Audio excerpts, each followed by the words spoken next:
The blade caught the kitchen light for just a heartbeat before it plunged downward, and in that frozen moment, Evelyn Monroe understood with perfect clarity that she was about to cross a line from which there would be no return. 10 years of lies, 10 years of loneliness, 10 years of living with a stranger who wore her husband's face, all of it converged into this single point of violence. But what she didn't know, what she couldn't possibly understand as the knife found its mark again and again, was that the secret Marcus had been hiding was far more complex than the grotesque revelation she had uncovered just moments before. The truth wasn't just in what she had seen strapped around his waist, that rubber imitation that had shattered her reality like glass. The real truth was buried deeper, woven into the very fabric of who Marcus was, who he had always been, and who he could never allow himself to become in her presence. The blood spreading across the linoleum floor wasn't just the end of Marcus Monroe's life. It was the final punctuation mark on a marriage that had been dying since the day it began, suffocating under the weight of deception so profound that neither of them could have survived it intact. The weeks following Marcus's death passed for Evelyn in a haze of legal procedures and psychological evaluations. While she sat in interrogation rooms and holding cells, while lawyers debated her mental state and prosecutors built their case, the full story of Marcus Monroe began to emerge from the shadows. Detectives combing through the house found things Evelyn had never known existed. In the attic, hidden beneath boxes of Christmas decorations and old photo albums, they discovered a locked trunk. Inside were journals, dozens of them, dating back to Marcus's teenage years. The pages revealed a lifetime of internal struggle, a war waged in silence against his own identity. Marcus hadn't just been hiding his body from Evelyn, he had been hiding his entire self, the person he truly was beneath the layers of flesh and fabrication. The journal spoke of gender dysphoria that began in childhood, of a boy who felt trapped in a body that grew larger and more alien with each passing year. They detailed his desperate attempts to appear masculine, to fit into the role society demanded of him, even as every fiber of his being screamed that something was fundamentally wrong. The weight he gained wasn't just from overeating, it was armor. Layers upon layers of flesh meant to bury the truth so deep that no one, not even he, would have to face it, but Evelyn never learned these details during her trial. The prosecution deemed them irrelevant to the case, and the defense, perhaps sensing they would complicate the narrative of a deceived wife, chose not to introduce them. So Evelyn sat through her trial believing she understood what had happened, believing the lie was simply about Marcus's physical inadequacy, his shame about his body, his inability to be intimate. She never knew that the locked bathroom doors and the clothes clutched to his chest were protecting a secret far more profound than she had imagined. She never knew that Marcus had spent nights in that bathroom, standing before the mirror with tears streaming down his face, trying on clothes he had hidden in the back of the closet, garments that felt right in ways his masculine wardrobe never could. She never knew about the appointments with a therapist in the next town over, the conversations about transition that Marcus could never quite commit to because he was too afraid of losing everything, too terrified of what it would mean for his marriage, his standing in their small religious community, his entire constructed life. The man Evelyn had killed wasn't just her husband. He was someone's daughter who had never been allowed to exist. A woman trapped inside a prison of flesh and fear who had chosen death by 1,000 compromises rather than face the truth. The revelation came 18 months into Evelyn's sentence, delivered not by her lawyer or the prison administration, but by Marcus's sister, a woman named Claire who had been estranged from the family for years. Claire showed up during visiting hours, her face a mirror of Marcus's features but softened, somehow more complete. She sat across from Evelyn in the sterile visiting room and placed an envelope on the table between them. Evelyn stared at it, her hands trembling in her lap. She hadn't had a visitor in months, her own family having slowly withdrawn, unable to bear the shame of having a murderer among their ranks. Claire's voice was quiet but firm when she spoke, explaining that she had been going through Marcus's belongings, things his parents had boxed up and stored in their basement. She had found the journals, had read every painful word. She had found the letters Marcus had written but never sent. Letters to Evelyn trying to explain the truth. Drafts that started with phrases like, "I need to tell you who I really am," and "I'm not the man you think you married," but never made it past the first paragraph because the fear was too overwhelming. Claire explained that Marcus had confided in her once, years ago, before their parents had driven a wedge between them over Claire's own refusal to conform to their conservative expectations. Marcus had told Claire the truth, had admitted that he was transgender, that he felt like he was living someone else's life. But when Claire had encouraged him to be honest with Evelyn, Marcus had shut down, too terrified of rejection. Too convinced that living a lie was preferable to losing everything, Evelyn sat frozen as Claire spoke, her mind racing to recontextualize every moment of her marriage. The locked doors weren't just about physical shame, they were about hiding an identity Marcus couldn't express. The flinching at her touch wasn't rejection. It was the physical manifestation of dysphoria so severe that intimacy felt impossible. The weight gain wasn't just depression or lack of self-control. It was a subconscious attempt to bury the body that felt wrong, to make it so alien that the disconnect between Marcus's physical form and internal identity became somehow more bearable. The fake prosthetic she had discovered wasn't just about maintaining some facade of masculinity. It was Marcus's desperate attempt to have something that matched the role he was supposed to play, even though playing that role was killing him slowly from the inside. Every dinner Evelyn had cooked, every conversation they had shared, every moment of their decade together had been filtered through this immense deception. But the deception wasn't designed to hurt Evelyn. It was designed to protect Marcus from a truth he couldn't bear to face. Understanding crashed over Evelyn like a wave, and with it came a grief so profound it threatened to drown her. She had killed her husband, yes, but she had also killed someone who had never gotten the chance to truly live, someone who had spent an entire lifetime hiding, pretending, dying by inches in the name of preserving a life built on foundations of fear and shame. The envelope Claire left contained copies of some of Marcus's journal entries, letters, and photographs. Photographs Evelyn had never seen, pictures of Marcus in his early 20s wearing dresses, makeup carefully applied, a smile on his face that Evelyn had never witnessed in person. In these images, Marcus looked lighter somehow, as if a weight had been lifted, even though the photos were clearly taken in secret, in locked rooms where no one else could see. There were entries about Evelyn too, pages where Marcus wrote about how much he loved her, how desperately he wanted to be the husband she deserved, and how terrified he was that telling her the truth would destroy everything. One entry, dated just 3 months before his death, read, "I see the loneliness in her eyes and it kills me. She thinks I don't want her, that I find her undesirable, but the truth is I don't know how to want anyone when I don't even know who I am. I'm living in a prison of my own making, and she's locked in here with me. And I don't know how to set either of us free without losing everything." Another entry, even more heartbreaking, was dated just a week before the night of his death. "I almost told her today." The words were right there, ready to spill out. But then I looked at her face, at the hope in her eyes when she asked if we could talk, really talk, and I couldn't do it. I couldn't bear to see that hope turn to disgust. So I said nothing again, and I watched another piece of her die. I'm a coward. I'm killing us both with my cowardice. Evelyn read these entries alone in her cell, tears streaming down her face, her hands shaking so violently she could barely hold the pages. The woman she had been, the wife who had felt betrayed and humiliated, was being replaced by someone who understood that the betrayal was far more complex than she had ever imagined.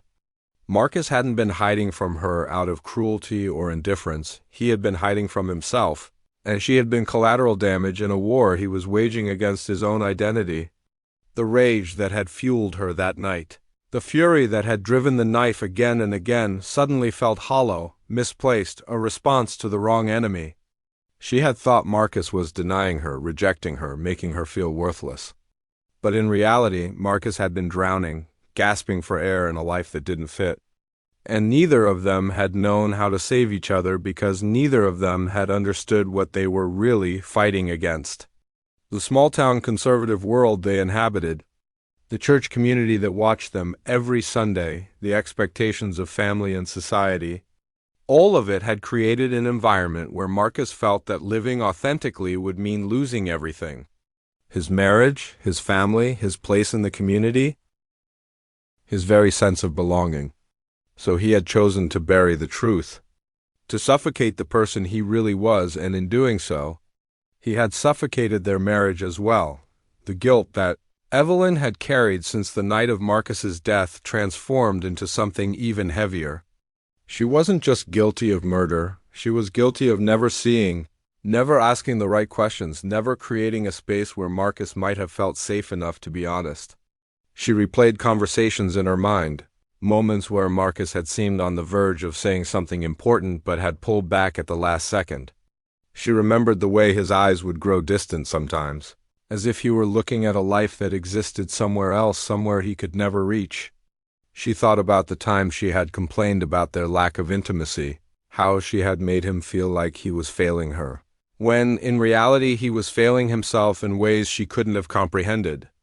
The prison counselor tried to help her process this new information, explaining that even with this understanding, what happened that night was still a tragedy, still a crime, still something that couldn't be undone. But understanding context doesn't erase responsibility, the counselor said gently. You can hold both truths at once, that Marcus was suffering in ways you didn't know, and that taking his life was still wrong. The human mind rebels against such complexity. It wants clear villains and innocent victims. But real life is rarely so simple. Evelyn began writing different letters after Claire's visit. She still wrote to Marcus, but now the words were different, infused with a comprehension she wished had come 10 years earlier. She wrote, I understand now why you couldn't let me see you, why every touch felt like an invasion, why you built walls so high I could never scale them. You weren't hiding from me, you were hiding from yourself, and I was just another mirror you couldn't bear to look into. I wish you had trusted me with the truth. I wish I had been the kind of person you could trust.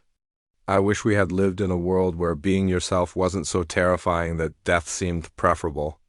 I killed you in anger, thinking you had stolen my life, but now I understand you were just trying to survive your own. We were both prisoners, Marcus, just in different cells? And I'm so sorry I didn't see it sooner. The letters filled page after page. A one-sided conversation with a dead spouse who would never read them. But they were therapeutic in ways Evelyn couldn't have anticipated. They allowed her to grieve not just for the life she had lost, but for the life Marcus never got to live. For the person he might have become if fear hadn't held him captive. Word of the journals and their contents eventually leaked, as secrets in small towns always do. The media, which had painted the story as a simple tale of a wife driven mad by her husband's deception, now scrambled to reframe the narrative. Think pieces appeared in newspapers and online, debating issues of transgender identity, the tragedy of people forced to live in secrecy, the complexities of marriage and deception. Some people expressed sympathy for both Evelyn and Marcus, seeing them as victims of a society that punishes authenticity. Others remained firm in their condemnation of Evelyn, arguing that understanding context doesn't excuse violence. The congregation of their church split on the issue, some members insisting that Marcus's secret validated their conservative beliefs about gender and morality, others beginning to question the kind of environment that had made honesty so dangerous. Marcus's parents refused to acknowledge the journals, insisting their son had been confused, influenced by worldly pressures, and that the real tragedy was that he died before he could be saved from such sinful thoughts. But Claire spoke publicly about her sibling, using the name Marcus had written in the journals, the name that felt true even if it was never spoken aloud during life. She advocated for transgender awareness, speaking at small community centers and support groups, trying to ensure that Marcus's death wouldn't be meaningless, that maybe someone else living in fear might find the courage to be honest before it was too late, inside the prison walls. Evelyn's fellow inmates reacted with mixed responses to the revelation. Some thought it made her crime worse, that she had killed someone already struggling with immense internal pain. Others thought it explained everything, made the tragedy feel even more senseless.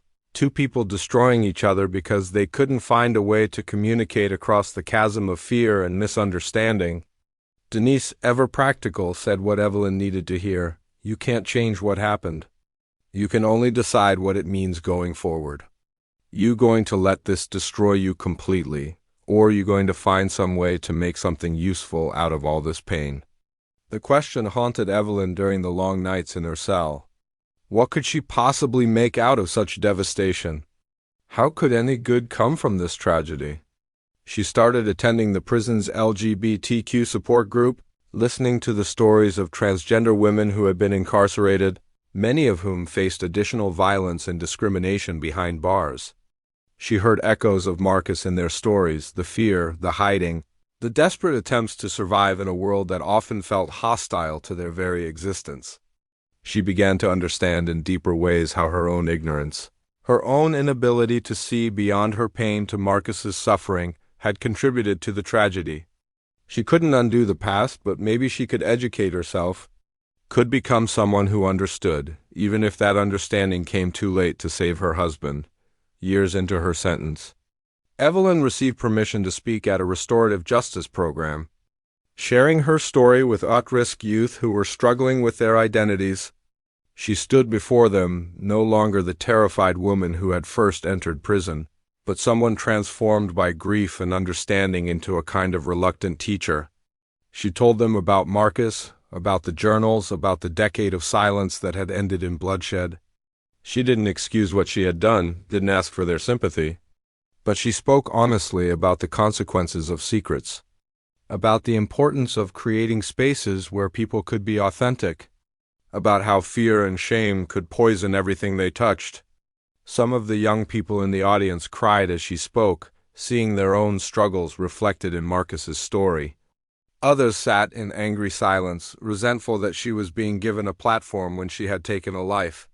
But a few approached her afterward, thanking her for her honesty, saying they felt less alone knowing that someone understood how dangerous secrets could be.